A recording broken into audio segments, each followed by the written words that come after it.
Hello, Peter here, your Pinoy accountant. So in this video, pag-usapan natin, very quick lang, how do you avail yung 8% gross income tax rate in lieu of your graduated income tax rate and in lieu na din doon sa inyong percentage tax. So ibig sabihin, pag nag-avail kayo ng 8%, wala na kayong kailangan ng business tax na that you will pay quarterly. So yun yung nakaganda dito if you are availing 8%.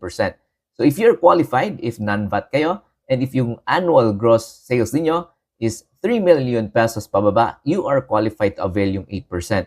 But take note, yung mga BMBE natin na income tax exempted na kasi kayo, so hindi na kayo pwedeng mag-avail nitong 8%. So kailangan nyo talaga magbayad ng percentage tax. So there are 4 ways to avail of the 8% income tax rate. So first is yung pag-update nyo gamit itong bagong system ng BIR. So online lang, magla-login kayo sa oros.bir.gov.ph. So may way tayo dito to update your registration that you will avail of the 8%. So second natin is through BIR Form 1905. So kailangan nyo talagang pumunta doon sa inyong RDO and mag-submit itong 1905 na mag-avail kayo ng 8%. So yung deadline nito, it is kailangan nyo i-file to at the beginning of the taxable year. So January. So late na tayo for that. So, madami pa naman tayong options like itong sa pag-file natin ng first quarterly percentage tax return. Yung deadline is April 25. You can signify there your option na mag-avail kayo ng 8%.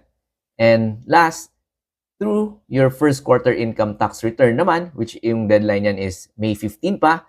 So, yung pinaka last day na pwede tayo mag-avail ng 8% is on May 15. So, doon sa ating quarterly income tax return, may option doon na mag-avail tayo ng 8%. So, there are, 4 ways to avail. So, pipili lang kayo dyan. So, hindi naman ibig sabihin na kailangan yung gawin lahat yan. Kailangan yung mag-update sa OROS. Kailangan yung pumunta sa RDO nyo.